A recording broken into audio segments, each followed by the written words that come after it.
अब बात middle east में टेंशन की। मिडिल ईस्ट में बड़े खतरे की आहट सुनाई देने लगी है और युद्ध का नया मोर्चा तैयार हो रहा है। सऊदी अरब में 50 से ज्यादा अरब और इस्लामिक देशों के नेता जमा हुए और सभी ने एक सुर में ईरान का समर्थन किया है और इजराइल के खिलाफ मोर्चा खोल दिया। इस्लामिक देशों ने स्वतंत्र फिलिस्तीनी राष्ट्र की स्थापना की मांग की। तो क्या अब मिडिल ईस्ट में शुरू होने वाला है धर्म युद्ध? एक रिपोर्ट।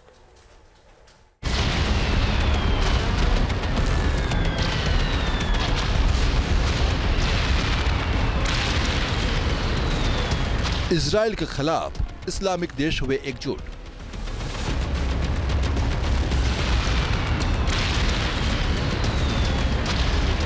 क्या मिडिल ईस्ट में अब छिड़ेगा धर्म युद्ध?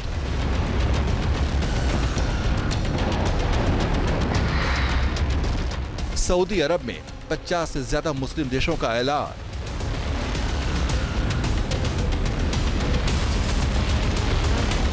क्या इजराइल के खिलाफ होगा महासंग्राम?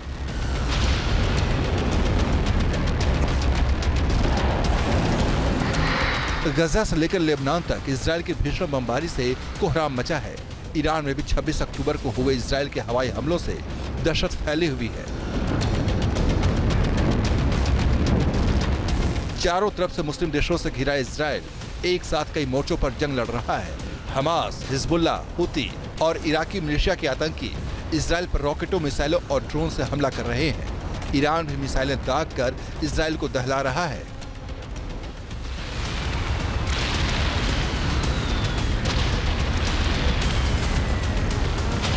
मगर जिस तरह इजराइल ने एक साथ सभी दुश्मनों को अमेरिका की मदद से एक एक करके तबाह करना शुरू किया है, उससे ईरान समेत बाकी इस्लामिक देशों की नींद उड़ी हुई है। इसलिए अब सऊदी अरब की अगुवाई में इस्लामिक देशों ने इजराइल के खिलाफ मोर्चा बना लिया है। ये तस्वीर सऊदी अरब की राजधानी रियाद की है, जहां अरब इस्लामिक देशों के आपातकालीन सम्मेलन में ईरान, इराक, जॉर्डन, मिस्र, तुर्की, फिलिस्तीन समेत 50 से ज्यादा देशों के नेता शामिल हुए और सभी ने एक सुर में गजा और लेबनान में इजराइल के हमलों को नरसंहार बताकर कड़ी निंदा की। हमले फौरन रोकने की मांग की है। सऊदी अरब के क्राउन प्रिंस मोहम्मद बिन सलमान ने साफ तौर पर इजराइल को चेतावनी दी है कि वो वेस्ट बैंक और गजा से अपने सैनिकों को पूरी तरह हटा ले। फिलिस्तीन के खिलाफ अपराध और अल अक्सा मस्जिद की पवित्रता का उल्लंघन बर्दाश्त नहीं किया जा सकता।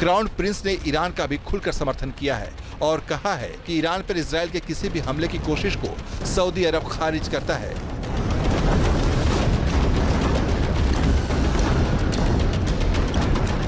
अरब और इस्लामिक देशों ने संयुक्त राष्ट्र से भी इजराइल की सदस्यता फ्रीज करने की भी मांग की है। वहीं फिलिस्तीन को स्वतंत्र राष्ट्र बनाने के लिए हर संभव कदम उठाने का ऐलान किया है।